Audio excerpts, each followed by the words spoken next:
The road was supposed to be familiar. Alyssa sat in the back seat, one leg tucked beneath her gaze locked on the rain-slick asphalt that stretched endlessly ahead. The hum of the tires and soft tapping of the rain against the windows were nearly hypnotic. It was supposed to be a short weekend trip, 2 nights in a rented cabin deep in the forest, away from exams, jobs, and city noise. They had planned this for weeks. But no one had mentioned anything about Crow Hill. "I swear this GPS is drunk," Grant muttered from the driver's seat. His voice was calm, but a crease had formed between his eyebrows. He tapped the screen of his phone, then held it up for reception. "Nothing." "That's what you get for trusting the free app," Liam chimed in, chewing the last bite of a gas station burrito. "This is how horror movies start, brother." "Don't say that," Tasha said sharply from the passenger seat. "Seriously, don't jinx it." From the far back, Riley snorted. The lens of his camera gleamed as he aimed it toward Tasha. "First shot of the documentary, girl warns the group not to tempt fate." Classic setup. Tasha flipped him off without looking. Alyssa shifted uncomfortably in her seat. She didn't laugh. She hadn't laughed much lately. Something about this trip already felt wrong. The air outside had changed about 20 minutes ago, heavier somehow, like it clung to the car's surface. The trees had grown taller, darker, more gnarled. Then came the sign. It stood crookedly on the side of the road, faded and almost unreadable in the dim gray light of dusk. "Dieter ahead, Crow Hill Road." Grant slowed the car. "That wasn't on the map." "Nope," Liam said, his voice suddenly uncertain. "Maybe we should turn around," Alyssa said quietly, more to herself than anyone else.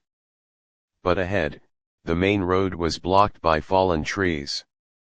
Thick trunks lay sprawled across the asphalt like the snapped limbs of giants. No way forward. "Well," Grant sighed. "That answers that." They turned onto Crow Hill Road. The gravel path rattled beneath the wheels.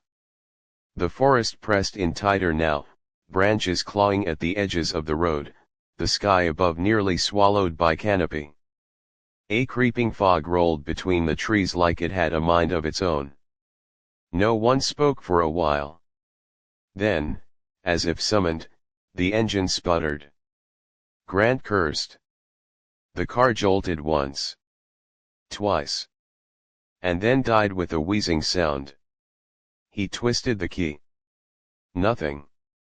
"You have got to be kidding me," Riley said, lowering his camera. "This is staged, right? Tell me this is part of the experience." Grant stepped out and popped the hood. Steam hissed up into the cold air. The fog thickened around them. Alyssa stepped out last. She immediately felt it, something in the air, like electricity after a storm. The hairs on her arms rose. Then she saw it. Up the hill. Looming through the trees. Half swallowed by mist. A house. Tall and narrow. Victorian bones, rotted skin. The windows were black hollows, the porch sagged under the weight of time. A crooked chimney stretched into the sky like a pointing finger. And worst of all, the front door was open. "I am not going in there," Tasha said, shaking her head. "Nope.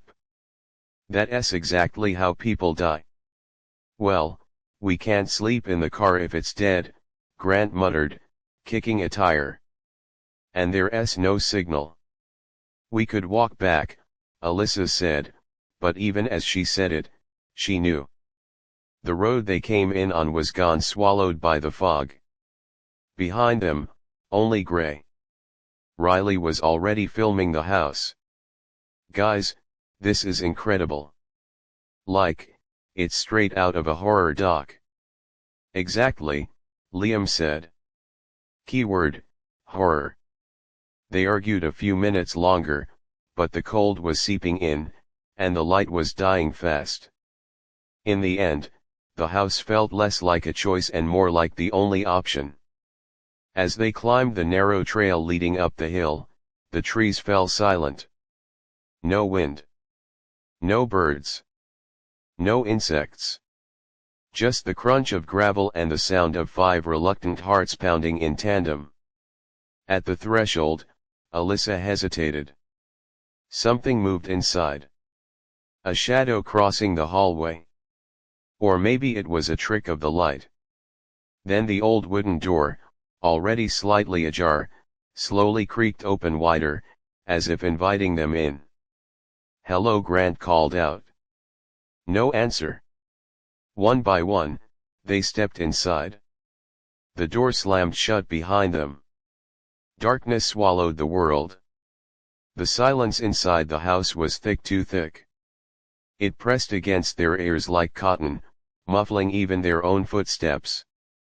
Alyssa glanced back at the door, but it had vanished into the darkness behind them. Not literally, but it felt that way. The house had already begun its quiet trick. The foyer was immense. Dust clung to everything like cobwebs made of ash. An old chandelier, long dead, dangled above them, its crystals yellowed with age. The walls were lined with faded wallpaper, patterned in a twisting vine motif that almost seemed to move if she looked too long. Grant reached out and flipped a light switch near the door. The lights flickered once, then came on. A soft, warm glow bathed the room. "Electricity?" Liam asked, voice low. "How the hell does this place still have power?" Tasha stood near the staircase, one hand on the banister. "Maybe it's on a generator or solar or something." "Or haunted," Riley offered, already filming the cracked frames on the walls. One showed a family portrait, but the faces were blurred, either faded by time or smeared on purpose. "Don't joke," Tasha snapped, but her voice was trembling. Alyssa drifted toward a small table under a mirror. Her fingers brushed a porcelain figurine of a little girl holding a raven. The moment her skin touched it, she flinched. It was warm. She backed away, heart skipping. "I say we stick together," Grant said. "Check the place out, see if we can find anything useful. Maybe a phone. Or tools.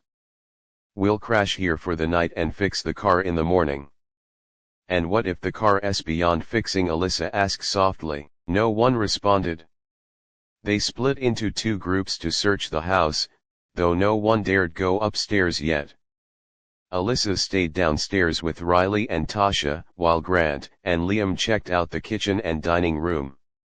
The living room looked like it had been frozen in time, an old floral sofa, lace curtains drawn halfway, a dusty gramophone in the corner. On the mantel, a line of old photographs stood in cracked frames, children, all unsmiling, dressed in old-fashioned clothing. "Why do they all look wrong?" Tasha whispered. Alyssa leaned closer.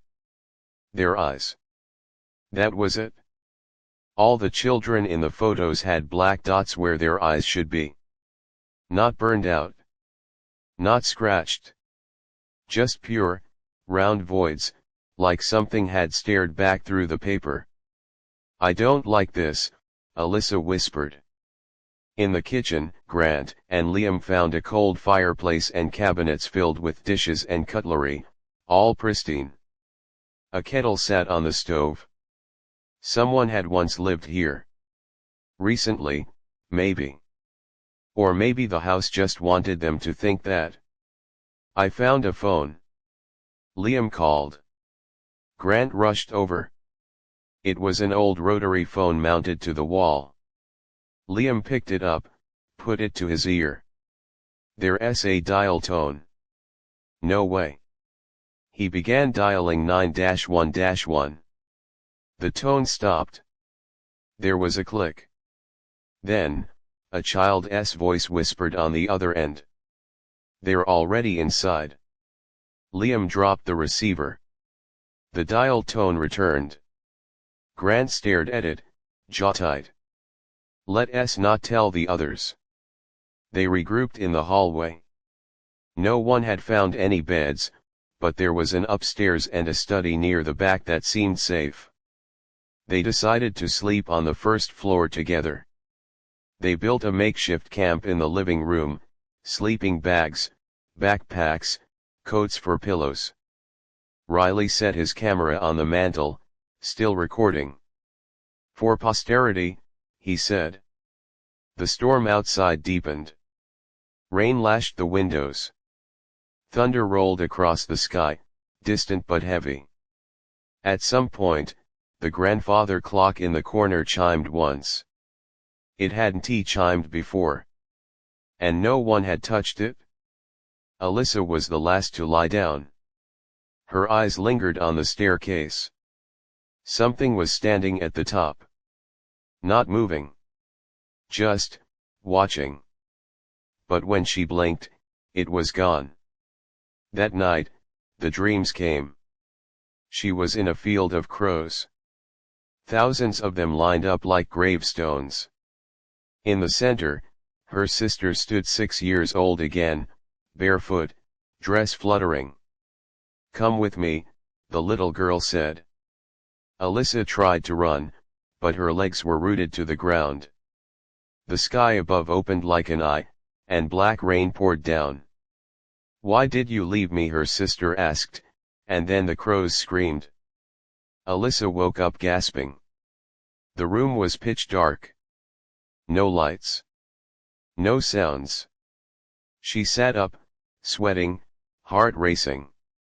Everyone else was asleep.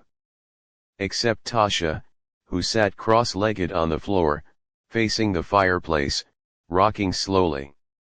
Her eyes were open. She was whispering. Alyssa crawled closer. "Tasha." Tasha's head turned slowly. Her eyes were glassy, unfocused. "She's coming down the stairs," Tasha whispered. Alyssa turned. And saw nothing there. But she felt it. A presence. Like the air itself was leaning in. The stairs creaked. One step. Then another. Something was descending, even if nothing could be seen. Alyssa crawled back to her sleeping bag, too scared to scream. And somewhere in the house, a lullaby began to play on a broken music box. By morning, no one mentioned the dreams. Not at first. The living room was cold. The fireplace had gone out at some point during the night, and no one had noticed. Tasha was the first to stir, staring blankly at her hands, as if she wasn't sure they belonged to her. Liam cracked a joke about the haunted B&B experience. No one laughed. "I had a weird dream," he said eventually, rubbing his neck. "Thought I saw someone outside the window. You know, like, just standing there. Watching." Alyssa froze. "What window?" Riley asked. Liam pointed. "That one, by the stairs." Riley glanced at it, then frowned. "That's the second floor, dude." Liam stopped chewing on his protein bar.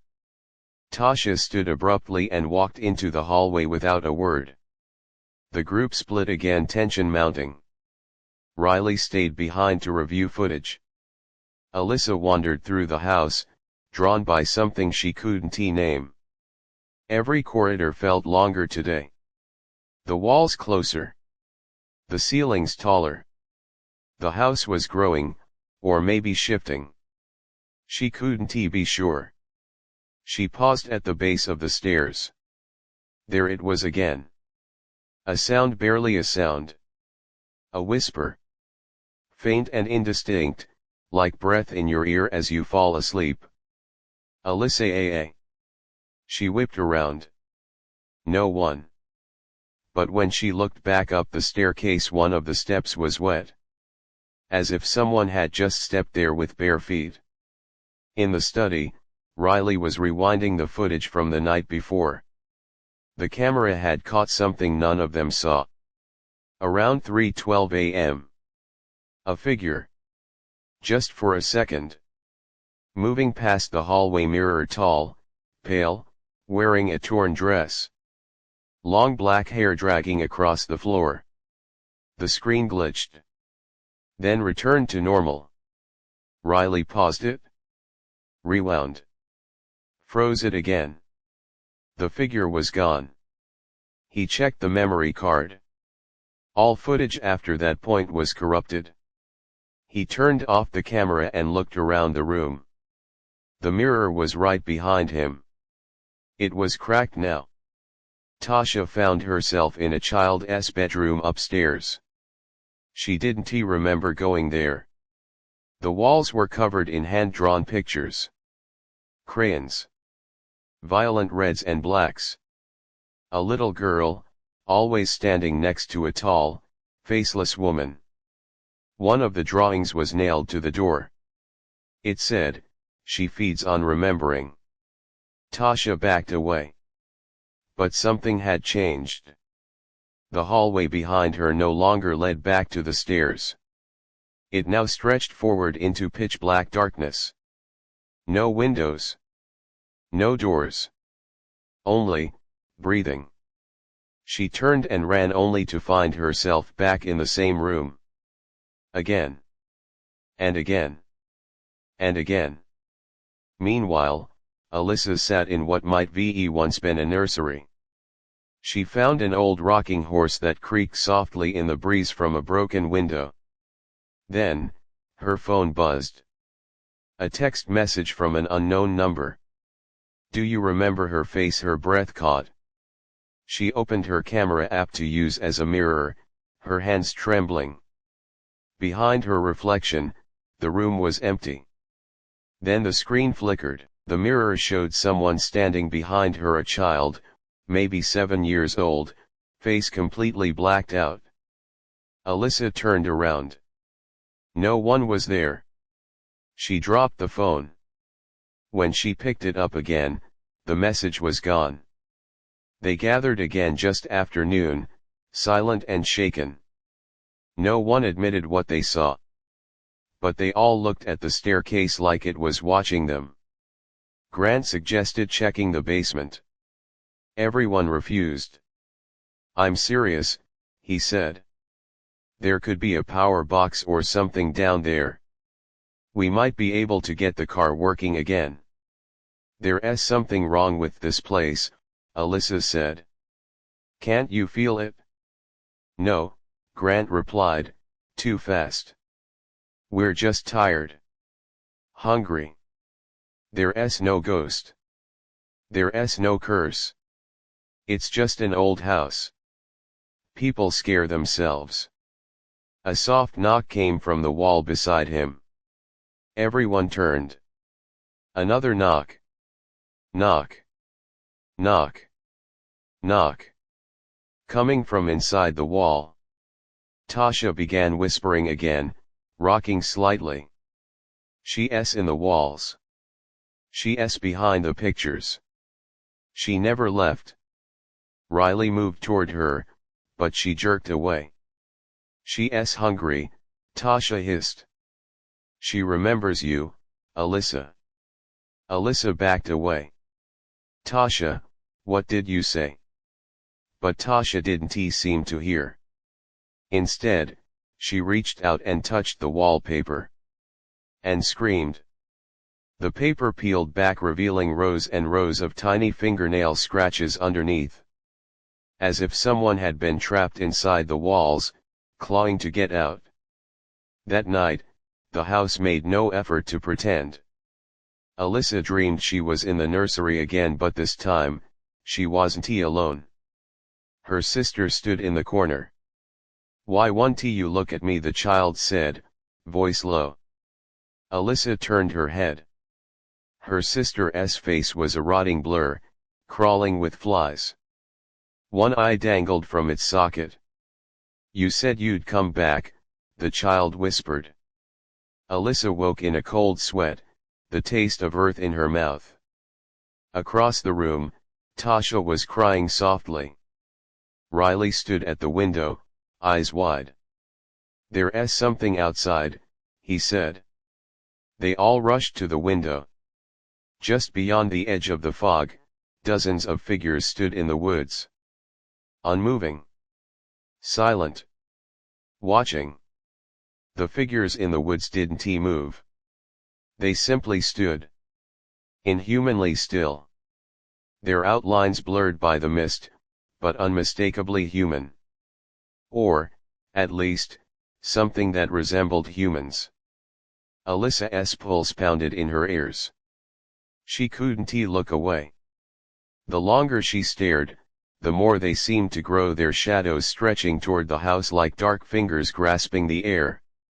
"Are they real?" Riley whispered, his voice breaking. "They're not," Tasha muttered. Her eyes were wide, pupils dilated. "They can't be real. They're memories. Shadows of what's left." Alyssa turned to her, but Tasha wasn't looking at her. She was staring straight ahead, her mouth moving silently. "What are you talking about?" Grant demanded. "Tasha, what's wrong with you?" But Tasha didn't answer. Instead, she stepped toward the window and reached out her hand, as if inviting the figures inside. A chill like ice swept over the room. Alyssa grabbed her arm, pulling her back, but Tasha was as still as one of the shadows outside. Her body was frozen, her skin pale, her lips still whispering words no one could hear. And then the whispers shifted. They weren't just in Tasha's voice anymore. They were everywhere. Everywhere. Come closer." Alyssa turned, looking for the source. The walls of the house, long, discolored strips of wallpaper that now seemed to pulse, were breathing. The ceiling seemed to lower, pressing down on her, on all of them. Grant pulled Tasha away from the window, his face now pale. "We need to leave. Now." But as he backed away, the front door slammed shut hard. The sound echoed through the entire house. No one moved. There was only the sound of whispering, the walls alive with voices. And in that moment, Alyssa understood. The house didn't just trap people. It fed on them. It devoured memories. It gnawed on their fear. And somehow, it knew Alyssa's deepest secret. It was hours before they spoke again. Time seemed to bend in the house, stretch and warp, until it felt like days had passed since they'd seen the figures in the woods. It didn't matter. They were stuck. Grant was pacing, Liam muttering to himself, eyes glazed over, as if he couldn't remember why they were here. Tasha hadn't said anything for hours. She sat in the corner, rocking slowly, hands pressed to her ears, mumbling. Riley had pulled out his camera again. He seemed to be documenting everything, as if the house was just an inconvenience, a story waiting to be told. But Alyssa couldn't shake the feeling that the house was watching her. And that it was waiting. Waiting for her to remember. She finally broke the silence. "We need to get out. Now. This place isn't just haunted. It's alive. It's trying to make us remember something. And I think it's trying to get me to remember." Grant froze. "What do you mean?" Alyssa's throat tightened. She didn't want to say it, but she had to.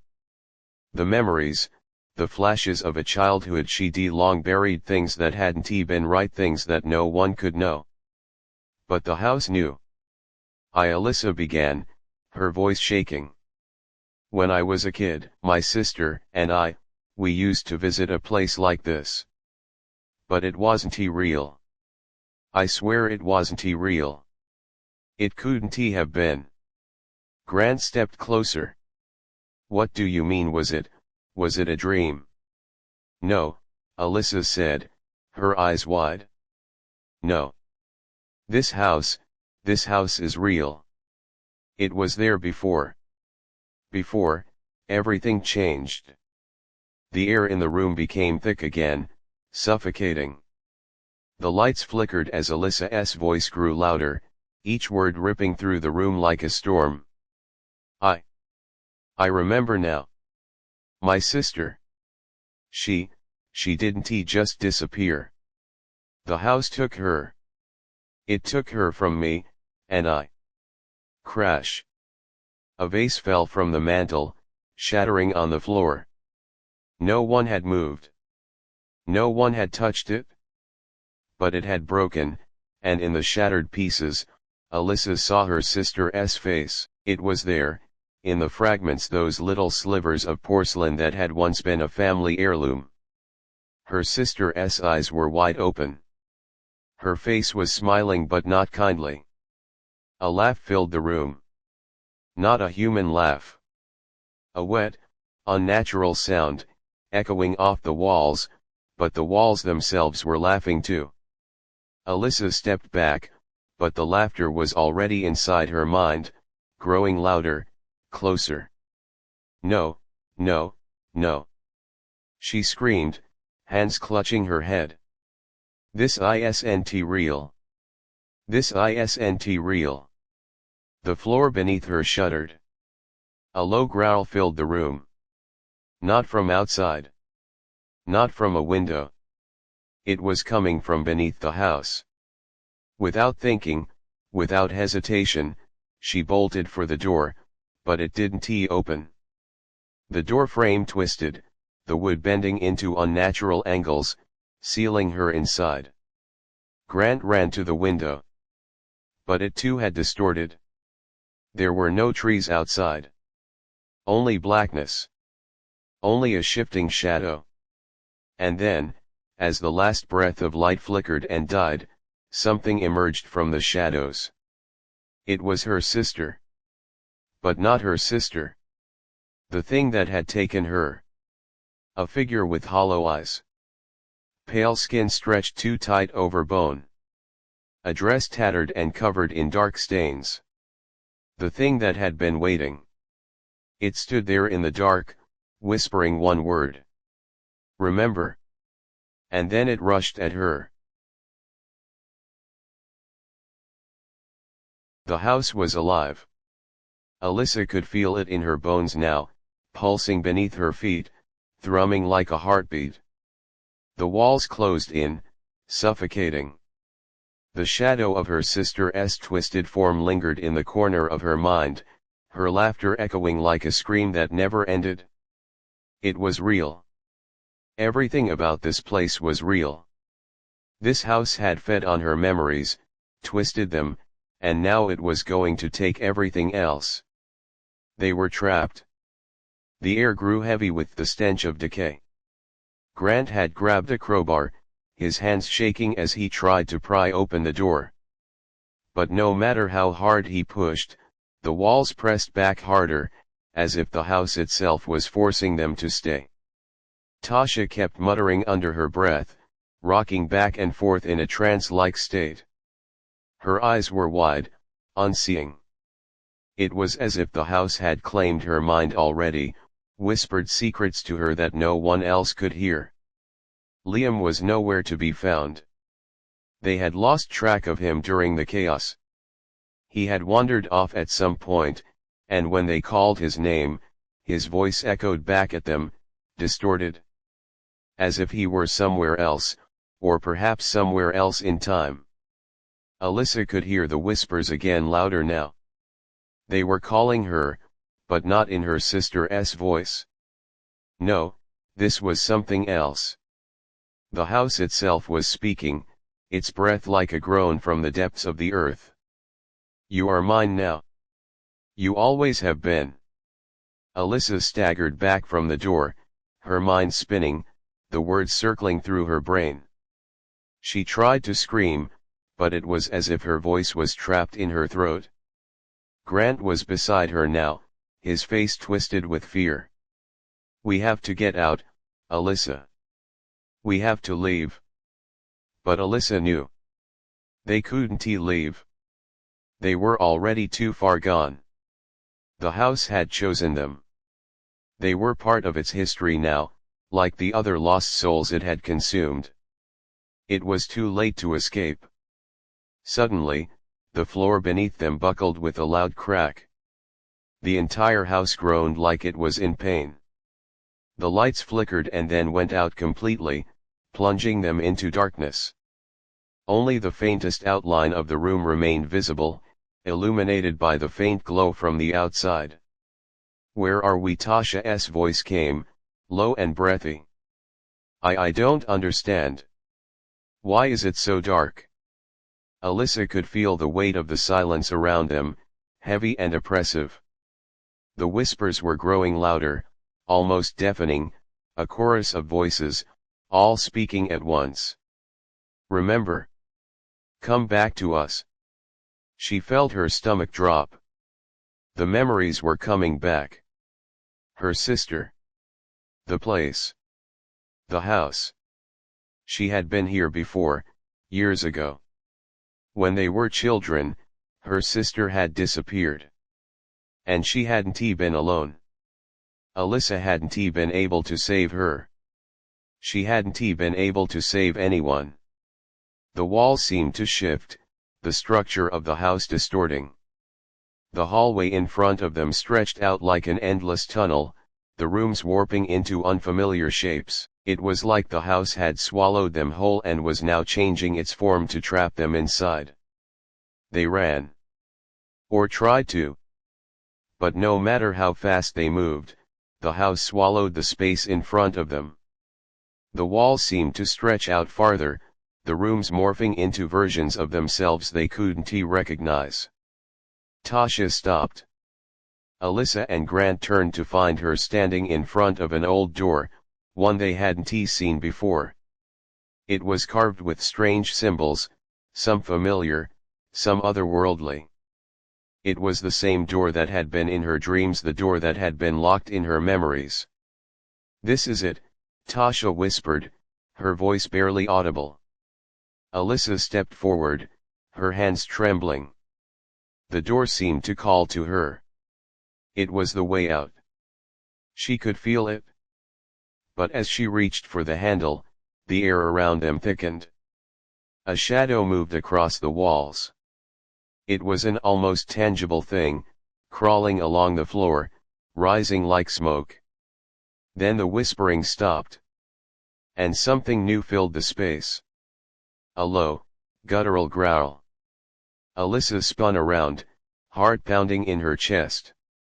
Her breath caught in her throat as the figure emerged from the shadows.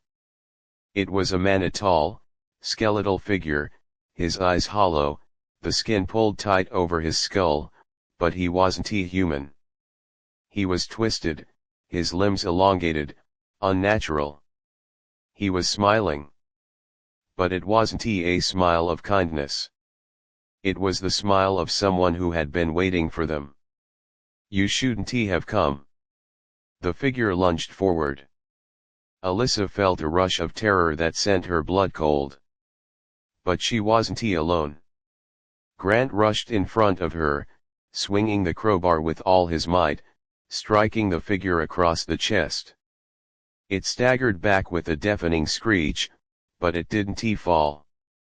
Instead, its body seemed to fold in on itself, writhing like a broken marionette. The house shook again. The floor cracked wide open. A cavernous darkness yawned beneath them. The ground trembled as the house seemed to tear itself apart. Dust and debris rained from the ceiling. The shadow figure disappeared into the darkness, his laugh echoing off the walls. Alyssa turned to Tasha, who was still standing frozen before the door. Her hands were shaking violently. "This is it," Alyssa whispered, trying to steady her breath. "We have to go through the door." But Tasha wasn't listening. Her eyes were wide, her mouth agape, as she stepped toward the darkness, her body jerking as if something was pulling her. "No!" Grant shouted, lunging forward, grabbing her arm. But Tasha broke free, her face contorting into a twisted smile. "You don't understand," Tasha murmured. "I remember it all now. I remember her." Tasha stepped backward into the void. "She's waiting for me," Alyssa screamed as Tasha's body vanished into the darkness. The house screamed, too. The walls buckled and bent. The floor beneath them split apart completely, sending them tumbling into the depths.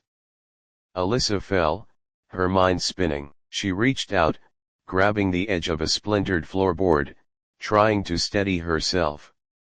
And then it was silent. The darkness engulfed her. When Alyssa woke, the house was gone. There were no shadows, no whispers. No figure in the darkness. No crumbling walls or broken floorboards. Just a quiet, peaceful house. Alyssa stood alone in a bright, sunlit room. She looked around, confused, but familiar with it somehow. Her sister's old room. The room they had shared when they were children. Her sister's laughter echoed in the distance. And Alyssa smiled. The house was still hungry. And it had fed.